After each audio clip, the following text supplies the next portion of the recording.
여러분께서는 현재 어떤 삶의 길을 걷고 계신지요? 지난 시간 어떤 삶의 길을 걸어오셨고 앞으로는 또 어떤 삶의 길을 개척해 나가고 싶으십니까? 허일 속의 길. 여러분 삶의 길을 함께 이야기합니다.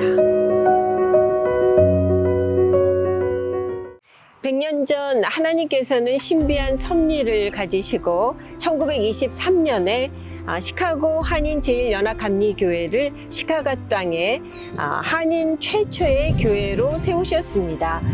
오늘 제가 방문한 시카고 한인 제일연합감리교회를 소개하는 이 문구가 우리를 반겨주고 있는데요. 이 당시에 독립투사, 또 애국지사, 유학생들의 안식처였고 또 기도처 역할을 했던 시카고 한인 제일연합감리교회, 여러분 저와 함께 가보시죠.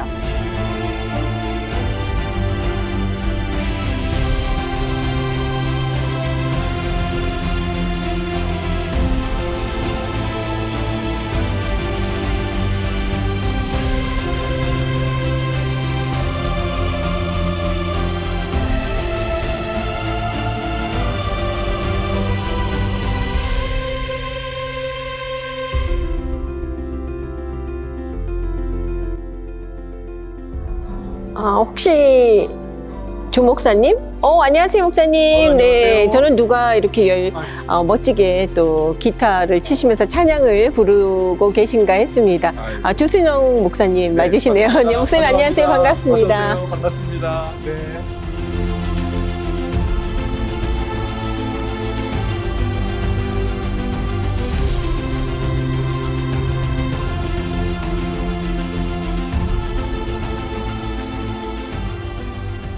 안녕하세요. 안녕하세요. 반갑습니다. 반갑습니다. 교회적으로나 이 목사님 개인적으로나 참 많은 변화들이 있었던 지난 1년의 시간이 아닌가 싶은데요. 네. 세월이 참 빠릅니다, 목사님. 네, 벌써 1년 네. 다 되어가네요. 거의 다 1년이 다 되어 가죠. 네, 목사님께서 또 부임하신 지가. 예. 자, 그간의 이야기를 좀 나눠보고 싶습니다. 이야기 전에 먼저 목사님 지난 4월 23일인가요? 이 연합감리교회 총회가 노스캐롤라이나주 샬럿에서 열린 것으로 알고 있습니다. 그 어느 때보다도 많은 이들의 관심이 집중되었던 그런 총회였는데요. 관련된 소식을 좀 간략하게 먼저 좀 전해주시죠. 네, 우리 연합감리교회에는 제너럴 컨퍼런스라고 해서 교단 총회가 4년에 한 번씩 열립니다. 본래는 2020년에 열렸어야 하는 제너럴 컨퍼런스인데 팬데믹에 관련해서 이렇게 연기되다가 2020년 교단 총회가 2024년에 이번에 열리게 된 거예요. 네. 그래서 이제 많은 사안들 또 밀린 숙제들이 참 많았는데 아마 대표적으로 그 지역화 법안과 동성애 관련 이슈 이 두 가지가 아마 우리 한인 사회에서 가장 많이 관심 있어 하는 부분인 것 같습니다. 그렇습니다. 목사님 말씀해 주셨습니다마는 특별히 이번 총회에 많은 분들께서 관심을 갖고 계신 이유가 그 동성애 관련된 네. 이슈 때문이었는데 말이죠. 연합감리교 이 뉴스에 따르면 1972년 총회 이후에 연합감리교회 장정에 포함됐었죠. 이 동성애는 기독교 가르침과 양립할 수 없다라는 그 문구를 삭제하기로 했다라고 네. 의결했다. 이런 소식이 있었어요. 이에 대한 설명을 좀 목사님 해주셔야 될 것 같습니다. 그러면. 네. 네, 말씀하신 것처럼 동성애가 기독교 가르침과 양립할 수 없다라는 문항을 삭제하기로 이번에 의결을 했습니다. 사실 한두 해 온 게 아니라 한 40여 년 동안 계속해서 논의해 오다가 이번에 통과가 된 일인데요. 그 문구뿐만 아니라 또 그 동성애자 목사안수 관련 차별 조항부터 시작해서 또 여러 사회 원칙이라고 하는 소셜 프린시플이라고 부르는 거기에 있는 관련 처벌 조항 또 제한 언어 이런 것들을 삭제하게 됐거든요. 좀 전에 우리 진행자님께서 말씀하신 것처럼 1972년도 이후에부터 생겨난 그 항목이라는 게 아주 중요한데요. 네. 그 말의 의미는 1972년도 전까지는 이에 대한 언급이 전혀 없었거든요. 근데 이제 1972년도 이후에 동성애 관련돼서 우리 기독교의 가르침과 양립할 수 없다라는 문구가 들어가면서부터 이제 교단 안에는 또 우리 교단뿐만이 아닐 거예요. 진보적인 신앙을 가진 사람도 있고 또 보수적인 신앙을 가진 사람도 있고 또 중립적인 신앙생활을 하는 분들도 계실 텐데 그 이후부터 4년마다 교단 총회를 할 때마다 이로 인한 여러 논의와 또 그 논쟁들이 계속 있어 왔거든요. 그러다가 급기야 2019년도에는 특별히 이 동성애 이슈에 관련해서 아주 그 논의가 열기가 뜨거워지면서 2019년 스페셜 제너럴 컨퍼런스가 열렸는데 그때는 어떤 항이 추가가 됐냐면 동성애자 관련해서 처벌 조항이 들어갔어요. 그들을 처벌까지 하는 조항이 포함됐거든요. 근데 이번에 이제 2024년도 제너럴 컨퍼런스에서 그 문항을 삭제하기로 한 거죠. 그 말은 1972년 이전으로 돌아가도록 하자. 언급하지 않는 걸로 하자. 네. 아마 이거 듣기에 따라 가지고 그게 뭐냐. 네. 그게 동의하고 그게 지지하는 거 아니냐 이렇게 생각할 수 있는데요. 조금 이렇게 다르게 생각해 볼 수도 있을 것 같아요. 연합감리교회 전체 안의 구성을 보면요. 꼭 집어 얘기할 수는 없지만 70% 정도는 중립적인 신앙을 가지고 있어요. 보수주의자이지만 열려있는 보수 혹은 좀 진보적이지만 열려있는 진보. 이 70% 정도 되는 분들은 예수 그리스도를 주로 고백하고 그분의 오심과 죽으심과 부활하심과 승천하심과 다시 오심에 관련된 우리 신앙생활의 그 캐리그마라고 하죠. 신앙생활의 본질에 관련된 건 누구도 건들 수는 없지만 네. 그 목숨 걸고 사수해야 되지만 그 신앙의 본질과 벗어나 있는, 즉 성경에서 구체적으로 이건 이렇게 해야 된다라고 명시되어 있지 않은 부분에 대해서는 의견이 분분할 수 있잖아요. 그렇죠. 그들의 신앙 전통에 의해서도 혹은 살아온 경험에 의해서도 혹은 성경을 바라보는 해석에 있어서도 또 그런 입장들이 다양하게 존재하다 보니까 어떻게 하면 그 진보적인 색채를 가진 신앙인들도 보수적인 색채를 가진 신앙인들도 우리가 모두가 그 선교적 기반 위에서 함께 교회되고 함께 사역할 수 있는 기반을 만들까? 그게 사실은 주 관심사인 거예요. 네. 그거에 대한 솔루션으로 사실은 어느 대답도 완전한 대답은 있을 수 없죠. 어느 한쪽이 완전히 만족할 수 있는 답도 없고. 그렇습니다. 하지만 그래서 네. 이번에는 1972년도 전으로 논란을 마무리하고 네. 언급하지 않는 걸로 돌아가자. 네, 대신 동성애 관련해서 우리가 네. 지지한다거나 혹은 그것은 옳다라거나 이런 언급까지 우리는 가지 않는 걸로 결의까지 같이 한 겁니다. 사실 이것은 단순히 삭제했기 때문에 찬성한다 이런다기보다는 네. 모두가 함께 한 교회 될 수 있는 기반을 완전하지 않지만 최대한의 공통 기반을 만들자는 이제 그 마음이 이렇게 표현된 것으로 볼 수 있죠. 그렇군요. 모든 사람들이 이에 동의한 것은 또 아닐 수도 있지 않을까 싶은데요, 목사님. 참 일일이 다 확인할 수는 그렇죠. 없습니다만은 네.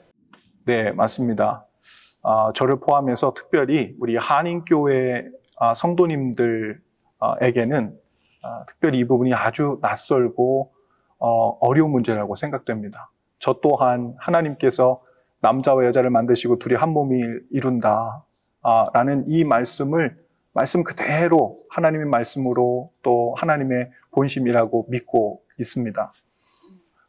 그런데 이에 관련해서 좀 더 어려운 문제는 뭐냐면 이 동성애라는 것을 단순화시키기가 참 쉽지 않다는 거예요. 네. 왜냐하면 이 이슈는 아주 복잡하고 큰 이슈거든요. 단순히 세상이 더 동성애자들에게 호의적으로 열리면서 가고 있다라는 흐름만 얘기하는 게 아니고 이 안에는 한 인간을 하나님의 형상으로 지음받은 그대로 인권을 존중하면서 받아들인다는 게 어떤 의미인가 이것도 들어가 있고 또 한편으로는 동성애라는 이 부분이 하나님께서 태초에 천지를 만드실 때 의도한 바가 아니라는 의미에서 죄의 결과물은 맞죠. 네. 그러나 그 죄의 결과물이라는 것이 동성애자라고 해서 그들이 모두 성적 탐닉을 위한 목적으로 동성애자가 되었다고 모두 정죄하고 판단하는 것은 또 옳지 않다고 생각해요. 그 안에도 여러 스펙트럼이 있다고 그럴 수 생각합니다. 있죠. 네. 네. 이성애자들이 그런 것처럼 동성애자들 중에서도 그것을 죄의 탐닉으로 받아들이는 사람도 물론 있을 것이고, 또 한편으로는 그 상담하시는 분들이 이야기하는 것처럼 트라우마나 어떤 상처로 인해서 그런 그 느낌을 가지시는 분들도 있을 거고, 또 아직 밝혀지진 않았지만 또 태어나면서부터 그런 성향을 가지게 된 것 같다라는 의견들도 많잖아요. 그 중간 어디에 선을 그어가지고 네. 동성애를 찬성하냐, 반대하냐, 지지하냐, 허용하냐, 이것을 선을 긋는다는 게 보통 어려운 일이 아닙니다. 그래서 이것을 그냥 단순히 그냥 인권을 우리가 그 서포트한다는 의미에서 그냥 다 지지합시다, 이런 것도 옳지 않다고 생각하고, 네. 또 하나는 그들 안에 있는 그 경계하고 조심해야 되는 부분으로서도 우리가 당연히 받아야 된다고 생각해요.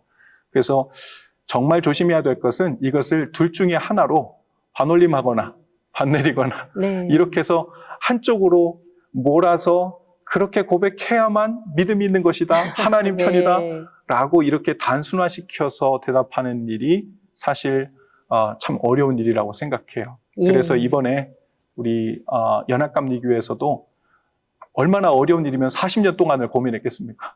그렇습니다. 물론 우리 네. 10년 전에 벌써 이제 통과되었던 PCUSA 같은 우리 연합 장로교회도 그렇게 했던 것처럼 아마 거기도 엄청난 고민 가운데 이루어진 일이라고 생각해요. 예. 이번에도 이것이 하나님의 뜻이냐 아니냐 이 부분보다는 어떤 것이 하나님께 성경에 말씀하신 하나님의 본뜻을 지키면서도 하나님의 본뜻 안에는 하나님이 만드신 창조 섭리도 있지만 또 예수님께서 창기와 세리와 이방인과 문둥병자와 이들을 마치 죄 없는 자들처럼 친구 삼으시고 네. 초청하시고 하셨던 예수님의 그 발자취를 어떻게 따라갈 건가?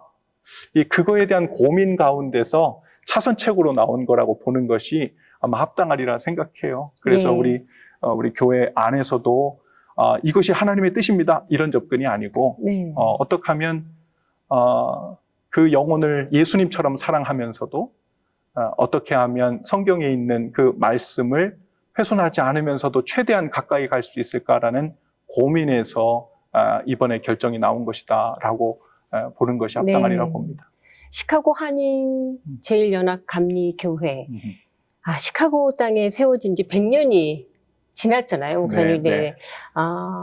1923년? 네, 맞습니다. 네. 작년에 또 이 100주년 기념 행사도 있고 했는데 말이죠. 그야말로 정말 역사와 전통을 네. 자랑하는 시카고에서 장자교회로 일컬어지는 교회가 작년에 어쨌든 여러 문제들로 아픔을 겪었잖아요. 네. 때문에 이번 총회에 이르기까지 또 작년 그 일 이후에 목사님 여러 가지 이와 관련된 질문들 많이 받으셨을 것 같거든요. 많이 받았어요. 그렇습니다. 예, 혹시나 저희 또 방송을 통해서 이런 부분에 대해서 좀 많이 충분히 이해하지 못하시고 오해하시는 부분들이 있으신 것 같다. 네. 예, 이런 부분에 있어서 좀 꼭 이 말씀은 하고 싶다라는 것이 있으시면 이 기회에 좀 해주셨으면 좋겠습니다. 네. 우리 교회를 위해서 걱정하시고 염려하시고 또 기도해 주시는 많은 분들이 있다는 거 잘 알고 너무 감사드립니다. 이제 100년이 되면서 사실 우리가 원치 않는 작년에 큰 교회가 나뉘어지는 아픔을 겪게 되었고, 특별히 이제 본래는 교단 탈퇴라는 것이 주제였지만 그 안에 이제 동성애 이슈가 이제 대두되면서 그것이 이제 정면으로 나서게 됐는데요. 아마 몇 가지 오해들이 있는 것 같아요. 또 한 가지는 교단과 관련해서 있는 좀 오해가 있는 것 같은데, 교단이 마치 진보적이어가지고 마치 전통주의, 보수주의 신앙을 가진 모든 회중과 교회들을 다 진보적으로 만들고 싶어 하는 거 아닌가, 이런 이야기가 있는데 전혀 그렇지 않습니다. 연합감리교회는 처음부터 지금까지 제가 사역을 하면서도 경험해 온 바이고 수십 년에 걸쳐 선배 목사님들께서도 경험해 오면서 제일 중요한 것은 하나의 교회 되는 게 목적입니다. 그래서 진보적인 교회, 보수적인 교회, 중립적인 신앙의 노선을 가진 모든 교회들이 충분히 그 신앙을 보호받으면서 예배하고 또 교회되고 선교하고 또 이웃을 사랑하는 그런 사역들을 감당할 수 있도록 교단이 어떻게 그 공동 바운더리와 기반을 만들어줄 것인가 여기에 늘 관심이 있어 왔어요. 그래서 한간에는 그런 우려들도 있었죠.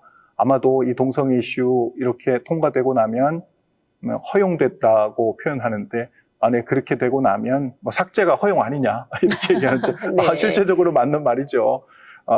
하긴 그렇긴 하지만 이 이슈를 통해서 아마 이제 본격적으로 교단에서 뭐 동성애자 목회자를 강제적으로 교회에 파송할 거고 뭐 레인보우 플래그가 걸릴 거고 또 뭐 이런저런 네. 소문들이 많은데 제 그 소문 들을 때마다 너무 안타까워요. 절대 그런 일 없고요.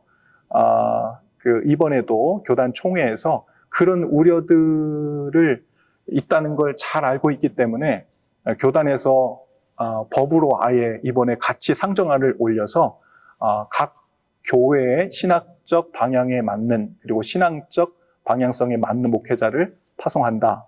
그리고 동성 결혼 관련 이러한 것들은 각 교회, 로컬 교회 목회자와 교회에게 결정권이 있다.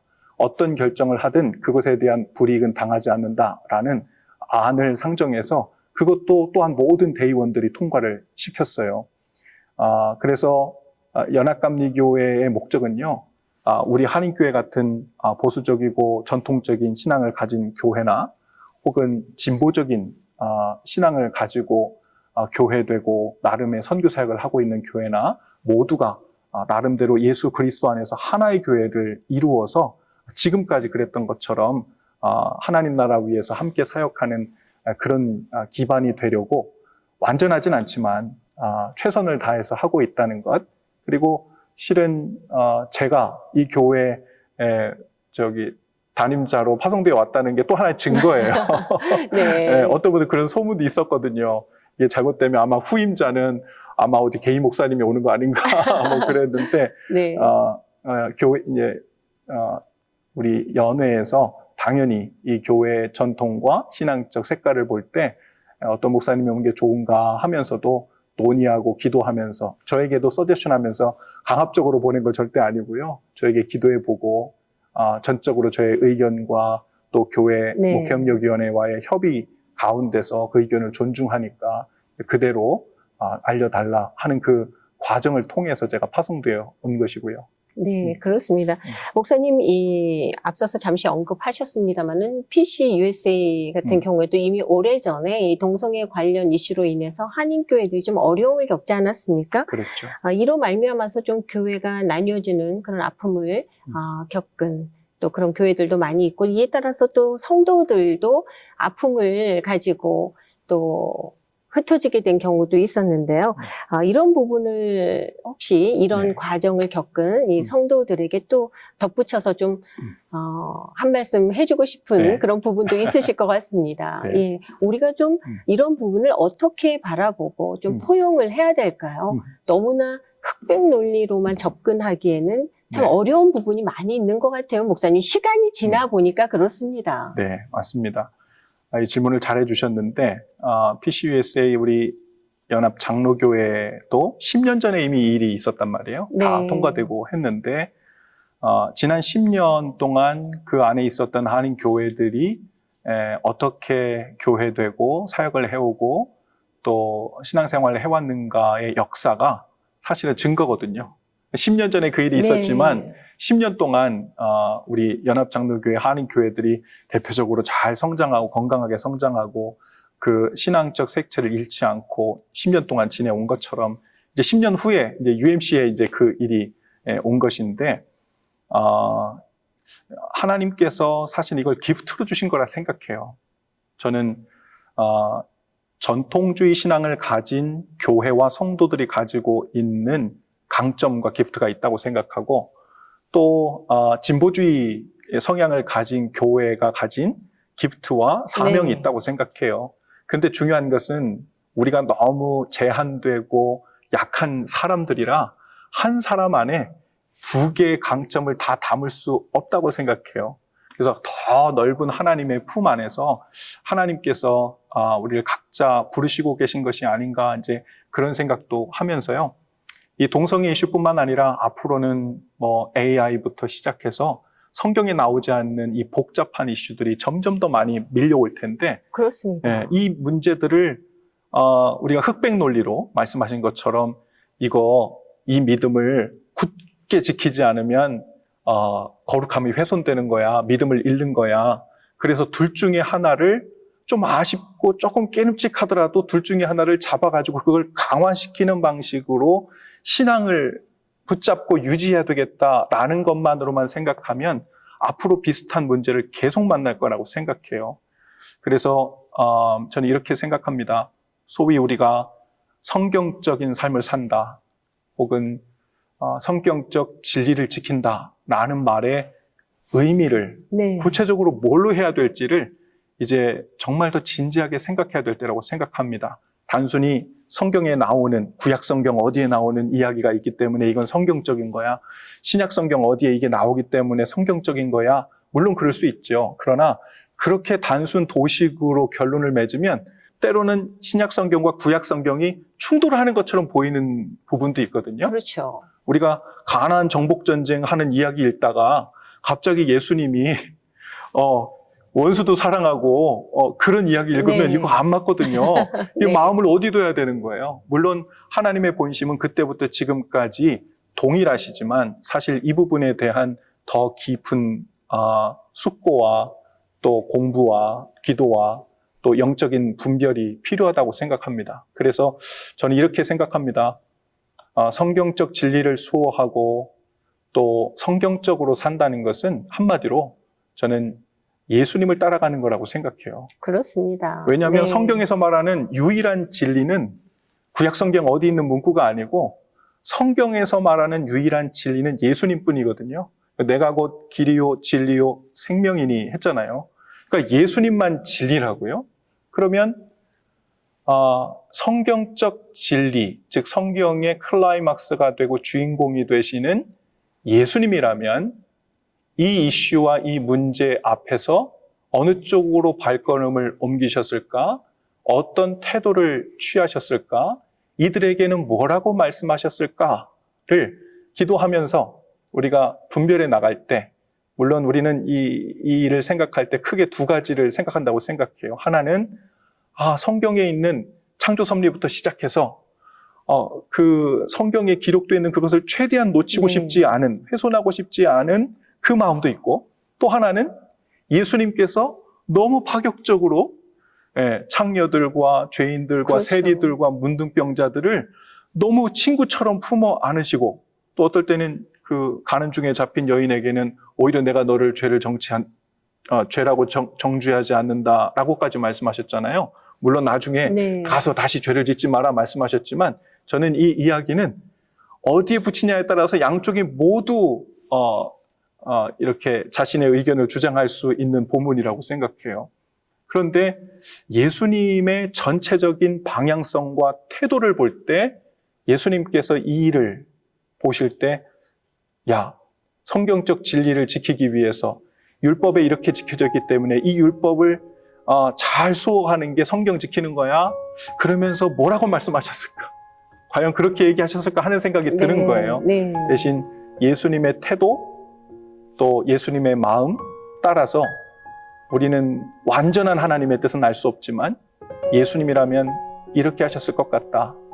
마음에 어떻게 하면 예수님 같은 마음으로 그들을 품고 포용하고 사랑하고 먼저 손을 내미는 제스처를 취할 수 있을까?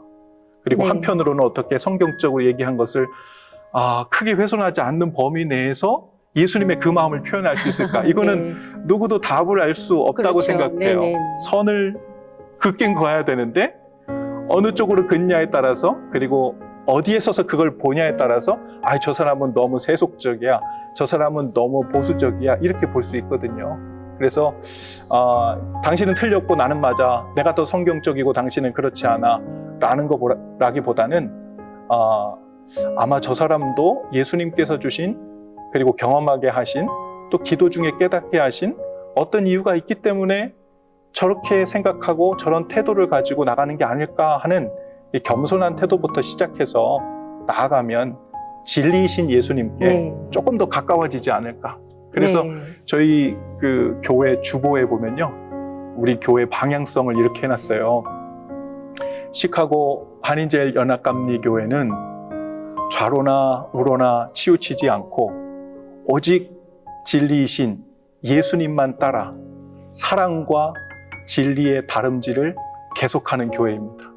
어쩌면 이게 모호해 보일 수도 있고 네. 그래서 뭐 오른쪽이라는 거야, 왼쪽이라는 거야 이럴 수도 네. 있는데, 저는 그게 예수님이 서 계신 자리라고 생각하고 최대한 예수님 계신 그곳을 가까이 붙어서 가려고 하는 게 진리 곁에 우리도 머물며 가는 길이 아닌가, 그런 생각을 합니다. 네.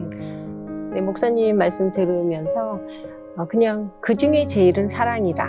그냥 왠지 그 말씀이 계속 떠올랐습니다. 예. 목사님 이제 좀 얘기를 바꿔서요. 목사님 개인적인 삶의 이야기도 좀 듣고 싶습니다. 네. 목사님과 사모님 두 분 모두 이 믿지 않는 가정에서 성장하신 것으로 알고 있거든요. 목사님 이렇게 또 목회자가 되셨잖아요. 예. 언제 그 교회를 처음 나가시게 됐을까요? 네, 제가 충북 옥천 출신입니다. 네. 충청도 사람인데 예. 완전 강원도 시골 같은 시골 마을에서 자랐는데, 중학교 2학년 때 제가 잘 따르던 동네 형이 수요일 저녁만 되면은 자꾸 어디를 간다고 그래서 저랑 네. 안 놀아주는 겁니다. 그래서 어디를 자꾸 가냐 그랬더니 교회 가야 된다 그래서, 그럼 나도 데리고 가서 놀자고. 그래서 따라갔는데 뭐 어렸을 때 그러죠. 가면 이제 사람들이 잘해주고 이뻐해주고 누나들이 막 이렇게 이뻐해주고 이런 게 좋아가지고 네, 맛있는 것도 그래서 주고. 맞아요. 그래서 네. 교회를 계속 따라다니게 됐어요. 그러다가 고등학교 2학년 때 말씀을 듣는 중에 그 시골 교회에서 말씀이 제 안으로 그렇게 들어오는 경험을 했어요. 근데 고등학교 2학년 때인데 그 말씀이 제 안에 얼마나 감격적으로 들어왔는지 그때 느낌을 회상해 보면, 그 말씀이 깨달아지기 시작하는데 그 감격이 너무 커서 눈물이 나는데 눈물이 밖으로 흐르지 않고 안으로 흐르는 느낌이에요. 그래서 눈물이 이 목으로 넘어가는데요, 꿀꺽꿀꺽 하고 눈물이 이렇게 삼켜지는 경험을 했어요. 그렇습니다, 목사님. 네. 그래서 그리고 나서 그냥 그때 잠깐 네. 부흥회 기간에 그냥 있는 그런 마음인 줄 알았는데, 그 다음 날이 돼도 일주일이 지나도 한 달이 지나도 그 말씀을 사모하고 말씀 안에 깊이 들어가고 싶은 그 마음이 가시지가 않는 거예요. 그래서 고등학교 2학년 때 제가 이 학교를 가려면 읍내까지 나가야 되기 때문에 버스를 타고 왔다 갔다 했는데, 버스 안에서도 영어 단어 외우지 않고 하나님 말씀을 적어 놓은 거 단어, 네. 요절장이라고 해야 되나? 그거를 계속 외우고 다녔어요. 그리고 성경책을 쉬는 시간에 10분, 그 시간이 성경 읽고 싶어가지고 10분 성경 읽다가 수업 끝나면 또 꺼냈다가 점심시간, 저녁시간에도 밥 얼른 먹고 성경 읽고, 그때 거의 이 고등학교 2학년 때인데 공부를 하면서 야간 자율학습 하면서도 제가 거의 한 달 주기로 성경을 통독을 한 번씩 했던 것 같아요. 한 달 주기요? 한 달 주기로. 제일 친한 친구부터 데리고서는 저 맨 뒷자리로 데리고 가서, 야, 나 신학교 가서 목사 되려고 하는 거 알지? 그리고서는 전도하기 시작했어요. 그러셨어요. 제가 어디서 네. 배운 것도 없는데 제 안에 깨닫게 되고 감동된 말씀을 처음부터 시작해서, 야, 사람이 죽으면 그냥 없어질 것 같냐? 뭔지 모르겠지만 뭐 신이 있을 것 같냐? 네. 여기서부터 시작해서 네. 나름대로, 지금은 너무 부끄러운데 그 친구들이 집중해서 듣던가요, 목사님? 근데 그 친구니까 들어주는 거죠, 처음에. 네. 근데 이제 그렇게 시작해서 딱 끝나면 2시간이 걸리더라고. 그래서 네. 거의 전하시는 목사님도 대단하시고 맞아요. 듣는 친구들도 대단한데요, 목사님. 맞아요. 네. 저는 이렇게 하나님께서 저를 부르신 말씀 구절이 창세기 12장 1절에 아브라함을 부르시는 장면이에요. 네. 그래서 내가 너를 I will make you a blessing. 내가 너를 복으로 만들겠다. 그 말은 내가 너를 복으로 만들어서 너를 세우는 곳마다 네 주위가 너로 인해서 복되게 하겠다. 저는 하나님께서 저를 그 콜링 스토리를 가지고 부르셨다고 믿었거든요. 첫 번째 그 콜링 스토리가 뭐냐면 아무도 믿지 않던 우리 가정, 3남 1녀 중에 제가 막내였는데 네. 제가 이제 그때부터 우리 부모님들 위해 가족들 위해서 기도하기 시작했고요. 이제 한참 시간이 지난 후에 물론 어머님, 아버님 하나님 앞에 돌아온 스토리도 길지만 결과적으로 하나님께서 제가 기도한 대로 돌아가시기 3일 전에 예수님 영접하시고 그러셨습니까? 네, 마음이 아주 굳으셨던 우리 아버지도 영접하시고 돌아가시고 제 어머님도 집사님으로 이제 5년 전에 소천하셨고요. 지금은 제가 고아예요. 네. 저희 아버님은 대학교 2학년 때 네. 돌아가시고 그러셨고 저는 두 번째 콜링이 제 아내를 만날 때였어요. 제 아내도 믿지 않는 가정에서 장녀로 네. 처음 하나님께 어릴 때 그 교회 학교를 다녔던 것을 기억하면서 다시 장성에서 돌아와가지고 세례받은 지 얼마 안 됐을 때 저를 만났거든요. 어디서 만나셨어요, 목사님? 그 한국에 트레스디아스라고 하는 네, 네. 우리 그 TD라고 하는 영성 프로그램이 있어요. 네. 거기에 저는 찬양인도 하러 들어갔고 제 아내는 캔디트에 들어왔는데 원래 거기서 눈 맞으면 안 되는데 보통 그렇게 만날 때 뒤에 후광이 있다고 그럼요. 하는데 그렇죠. 목사님 사모님 뒤에 후광을 보셨나 그러면 봐요. 많이 봤죠. 해같이 빛났죠. 네. 그래서 거기서 만났는데 거기서도 그렇잖아요. 은혜 받는 자리에 가면 서로 더 예뻐 보이고 네. 멋있어 보이고 그럴 수 있잖아요. 저도 그런 마음인가 했어요. 그런데 끝나고 한 2주 정도 지났는데도 제 마음에 이게 점점 커지는 거예요. 안 되겠다. 이거 알아봐야 되겠다. 그래서 제가 수소문을 해가지고 연락처를 알아가지고 제 아내한테 연락을 했더니 제 아내가 저한테 연락이 올 것 같았대. 그래서 이건 또 무슨 일입니까, 목사님? 네. 뭔가 서로의 마음속에 느끼는 게 있었나 사모님께서도 봐요. 목사님 뒤에 후광을 보신 것 같으네요. 네. 그래서 이제 서로 만났는데 교제를 하다가 제 콜링 스토리를 이야기하면서 그런 이야기를 했어요. 하나님께서 우리를 통해서 양쪽의 가정이 복을 받도록 하나님이 우리를 제일 처음 믿는 자들로 부르셨나 보다. 그래서 그 이후로 정말 놀라운 일들이 벌어졌어요. 우리 아내 처가에 그 아내가 장녀고 그다음에 연년생인 여동생 처제가 있고요. 네. 그리고 이제 남동생이 있는데 처제가 저희가 이제 미국에 왔을 때 저희 집에 한 6개월 다니러 왔었습니다. 네. 다니러 와서 있는 동안에 복음을 전할 기회가 생긴 거예요. 그래서 제가 먼저 그런 게 아니라 아내가 처제를 위해서 오랫동안 기도했는데 궁금하다고 저한테 먼저 물어와가지고 복음을 전하고 영접 기도를 하고 그리고 제가 지금 이 시카고 한인제일 연합감리교회 전도사로 와 있던 때거든요. 청년부를 네. 담당하고 했을 때인데 그때 이 재단 여기서 부활주일에 세례를 받고 처제가 거기로 돌아갔어요. 여기서 세례를 받으셨어요? 받고 네, 또. 여기서 세례를 받고 네. 돌아갔는데 제 아내가 그때 그런 얘기를 했어요.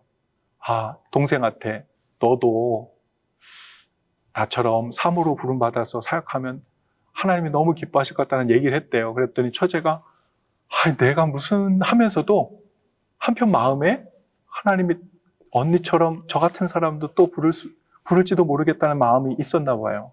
근데 한국을 돌아갔는데 누가 소개를 시켜줬는데 전도사님을 소개시켜준 거예요. 그렇습니까? 네. 그래서 전도사님을 만나서 결혼을 하게 됐는데 또 재밌는 건 뭐냐면 네. 우리 처제 소원이 우리 형부하고 언니 근처에서 예. 살면서 신앙생활하고 생각하고 싶다. 그게 소원이었대요. 네. 근데 결혼하고 몇 년 안 돼서요. 어바나 샴페인에 있는 그 어바나 샴페인 예주사랑교회라고 거기 전도사로 있죠. 오게 됐어요. 네. 거기서 몇 년 있다가 제가 그 있었던 스코키 그쪽 게르신 학교로 네. 우리 동서가 오게 되면서 저희 집에서 불과 10분 거리에서 거의 10년 가까이 함께 살았어요. 그렇습니까? 그리고 기도하는 대로 다 이루어진 거 아니에요? 심지어 목사님? 더 놀라운 게 네. 뭔지 알아요? 우리 동서가 이 교회의 전도사로 제가 있던 포지션에서 사역을 했습니다. 어떻게 된 거죠, 지금? 스토리가. 지금은 이제 저쪽 예. 산호세로 이동해서 지금 네. 임지가 옮겨져 있는데 하나님께서 그렇게 역사하시더라고요. 우리 처남은 또 웃겨요. 우리 처남은 제가 한국에서 그 전도사로 사역할 때 어느 날 그러더라고요. 나 사진 전공하려고 그러는데 사진 학원을 다녀야 되는데 네. 강원도가 집이거든요. 여긴 학원이 없으니까 매형 집에서 좀 살면서 여기 학원을 좀 다녀도 되겠냐. 그래서 이 집도 좁은데 여기에 지금 와서 살면 네. 이거 신혼집에 이거 어떡하나 그런 마음이 들면서도 와도 좋은데 대신 저녁마다 나랑 성경 공부해야 된다. 이런 얘기를 하고 아내하고 처남하고 저녁마다 모여 성경 공부했어요. 그리고 우리 처남도 저한테 영접기도 받고 그리고 이제 예수전도단에서 하는 DTS 훈련을 네. 받고 시카고로 왔어요. 그래서 제가 이전에 사역했던 네. 시카고 예수사랑교회 청년으로 거기 와서 함께 신앙생활 하다가 이제 다른 교회에 다니던 자매를 만나서 결혼을 하게 됐는데 주례를 제가 했어요. 지금은 네. 이쪽 샴버그에 살아요. 그렇습니까? 우리 근처에서. 네. 그리고 우리 장인어른, 장모님 한 분 한 분 하나님께서 은혜 주셔서 하나님을 전혀 모르시던 분인데 우리가 설교 말씀도 보내드리고 또 새벽기도 말씀도 보내드리고 그러면서 말씀이 조금씩 들어가나 봐요. 네. 저희가 사실은 이 교회 올 때도 저희가 이래 해서 어려운 교회에 다시 가게 됐습니다. 그랬더니 아직 교회도 안 나가시는데 우리가 보내드린 말씀을 열심히 들으시거든요. 우리 장인어른이 그러시더라고요. 저를 이제 조 목사님 이렇게 불러요. 네. 그러더니 조 목사님 시카고 예수사랑교회에서도 교회를 건강하게 세우려고 했었던 것처럼 새로 가는 교회에서도 하나님 보시기에 건강한 교회 세우시기 바랍니다. 내가 매일 기도합니다. 네. 우리 교회도 안 다니신 우리 장인어른께서 네. 그렇게 보내주시고 우리 네. 장모님께서 또 아침마다 등산하시고 산책하시면서 저희 위해서 기도하신다고 그렇군요. 이런 스토리가 예. 우리 가운데 있어요. 예, 목사님께서 말씀해 주신 것처럼 중학교 2학년 때 그 네, 말씀으로 정말 뜨겁게 안으로 들어왔다 이런 네, 표현을 네. 해주셨잖아요, 말씀이. 네, 예, 그 말씀대로 그 삶 가운데 이 많은 일들이 이루어진 것 아닌가라는 그런 생각을 하게 됩니다. 목사님이 가족사 굉장히 우연치고는 너무나 많은 우연이라고 할 수 없겠죠. 하나님 안에서는 모든 일들이 하나님의 계획 가운데 그렇죠. 이루어졌으리라 믿는데요. 한 권의 책을 꼭 쓰셔야 될 것 같습니다, 무슨 목사님. 말씀이에요? 네, 자 목사님 이제 많은 이야기들을 좀 정리하면서요. 지난 1년 또 시카고 한인 제일연합 감리교회에서 사역을 하셨고 또 여러 가지 일들을 통해서 또 이제 150년, 200년의 역사를 향해서 나아가야 되는 교회잖아요. 네. 목사님 여태까지의 그 경험과 또 그동안 하나님께서 보여주신 여러 일들을 통해서 좀 앞으로 이 교회에서 이런 일들을 좀 이루어 나가고 싶다. 또 하나님께서 또 이런 비전으로 나를 이곳으로 부르신 것 같다라는 그런 생각도 있으실 것 같습니다. 네. 사실 이제 작년 이맘때 제가 여기 시카고 한인제일연합감리교회 한참 어려울 때죠. 이때 이제 우리 파송위원회에서 결정되고 감리사님을 통해서 한번 기도해 보시고 우리 파송위원회에서는 누가 이 교회 가면 좋겠는지 기도하다가 마지막에 조 목사님 이름이 남았습니다. 그러면서 조 목사님의 의견을 전적으로 존중하지만 기도해 보시고 연락을 달라고 이제 그 이야기를 듣고 났는데 제 마음속에 솔직한 마음에 이런 마음이 들었어요. 물론 주님의 몸된 교회가 어려워지고 나뉘어지고 또 상처를 주고받는 일들 때문에 마음은 아팠지만 제 마음속에 그런 생각이 들더라고요. 오랫동안 이 교회를 위해 기도했던 기도들이 모아져서 제가 오는 이런 얘기가 아니고 이 교회가 100년을 기점으로 새로워지는 그리고 새로운 길을 시작하는 그런 기회 혹은 그런 타이밍을 주시는 게 아닌가 하는 그런 마음이 들었어요. 저는 사실 엄청나게 보수적인 사람이거든요. 아까도 말씀드렸던 것처럼 학교에서부터 아주 보수적인 사람이에요. 제가 그 당시에 아마 이런 동성애 이슈며 교회며 이런 얘기를 들었다 그러면 들으려고도 하지 않았을 거예요. 성도님들보다도 아마 더 보수적이었을 겁니다. 그런데 저의 그런 모습을 아셔서 그런지 그렇다고 제가 그것을 인정하고 서포트하는 건 아니지만 제 안에 내 생각을 뛰어넘어서 일하실 수 있는 하나님의 계획, 섭리 그리고 내 한계와 나의 상상을 뛰어넘을 수 있는 하나님의 풍성하신 사랑. 사실은 내 상상을 뛰어넘는 하나님의 사랑이 저 하늘을 넘어서 이 땅까지 온 거 아닙니까? 그런데 하나님의 사랑이 여기까지다라고 경계를 짓는 거. 나도 자격 없어서 그리고 하나님을 알지 못했을 때에 우리를 위해 죽어주시고 자녀 삼아주시는 은혜를 주셨는데 아직 하나님을 알지 못했던 다른 종류의 많은 사람들을 통해서도 하나님께서 점점 더 열리고 더 많은 사람들을 초청하고 하나님의 사랑을 증거하고 하나님의 품이 얼마나 넓은지를 가르쳐주고 싶은 게 아닌가 그런 생각이 들어요. 저같이 완전 꼴보수인 사람을 한 걸음 한 걸음 인도하셔서 어떤 사람들을 만나게 하시고 이런 경험도 하게 하시고 이런 공부도 시키게 하시고 이런 책도 만나게 하시고 이런 도전도 받게 하시고 이런 감동도 받게 하시고 또 감사하게도 제가 연합감리교회에서 받았던 은혜 중에 하나는 아이시안 목사가 미국 교회에 파송받아서 미국인들을 목회할 수 있는 그런 파송은 연합감리교회밖에 할 수 없는 거거든요. 거기에 파송받아서 뭐가 다른지 여기에서는 하나님이 어떻게 그분의 사랑과 은혜를 구원의 역사를 선교 역사를 이루고 계신지를 많진 않아도 경험할 수 있는 그런 시간을 갖고 또 여기까지 저의 여정을 통해서 하나님께서 그런 마음을 주시는 것 같아요. 단순히 시대가 이렇게 흘러가기 때문에 시류에 맞춰서 우리도 이렇게 변해야 된다. 그렇게 생각하면 안 되죠. 그러나 이전까지는 마치 베드로가 복음은 전하겠다고 열심은 있었는데 여기까지겠지? 라고 생각했는데 하늘에서 보자기가 내려와서 이 거룩하지 않은 부정한 음식들을 잡아먹어라 3번이나 말씀하시잖아요. 내가 정하게 했는데 네가 왜 못 잡아먹냐?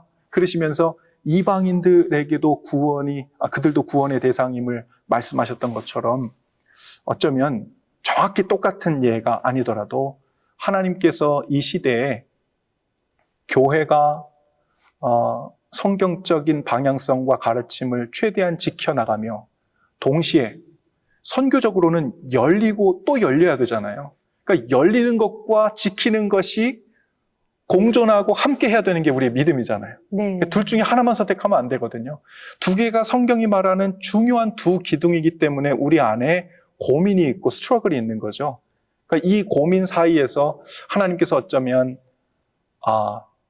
아직 완전히 이해는 되지 않아도 하나님께서 우리 한인 커뮤니티 그리고 어쩌면 어머니 교회라고 장작교회라는 이름이 붙여진 우리 교회를 통해서 동의하진 않더라도 하나님께서 일하실 수 있는 영역에 대한 오픈된 영역을 열어두면서도 우리의 신앙을 지키면서도 그 안에서 최대한 주님을 따라가 보려고 하는 그 한 발자국을 우리 교회로부터 시작하게 하시려는 것은 아닌가 그런 생각을 해봤어요. 물론 저의 생각일 수도 있지만 네. 여전히 기도하면서도 한편으로는 조심스러워하고 경계하고 또 잘 분별하며 해야 될 영역도 있고 또 한편으로는 그러면서도 하나님께서 일하실 것에 대한 오픈 마인드, 오픈 하트, 오픈 도어 네. 이게 연합감리교의 표어인데 네. 이 열린다는 게 우리의 소신이나 믿음이 없어서 열리는 게 아니라 여기까지 나를 인도하신 하나님을 인정했으니 하나님이 거기서 이제 스탑 더 이상 잘하는 거 아니야? 그게 아니잖아요. 또 앞으로 하나님이 인도하실 텐데 나를 어디로 어떻게 인도하실지에 대한 진지한 오픈네스 그걸 함께 인정하는 오늘 내 삶, 신앙의 실존을 인정하며 나가는 것 그거에 대한 좀 더 뭐랄까요 깊은 차원으로 성숙한 차원으로 이렇게 초대하시는 것이 아닌가. 어쩌면 어머니 교회 장작교회라고 하는 이름이 단순히 그냥 100년 전에 세워졌고 제일 처음 생겨났기 때문에 장작교회고 어머니 교회가 아니라 어머니처럼 품이 넓고 장자처럼 맏형처럼 생각할 줄 아는 그런 교회로 성숙해지는 그런 사명을 100주년을 지나면서 우리 교회에 하나님께서 도전하시고 또 가르치시고 체근하시는 게 아닌가 그런 생각을 하게 됩니다. 네, 정말 하나님께서 기뻐하시고 또 하나님께서 영광을 받으시는 그런 시카고 한인 제일연합 감리교회가 되었으면 하는 바람 함께 가져봅니다. 감사합니다. 오늘 장시간에 걸쳐서 여러 가지 도움 말씀 또 좋은 말씀 전해주셨는데요. 목사님 다시 한번 감사드리겠습니다. 고맙습니다. 감사합니다.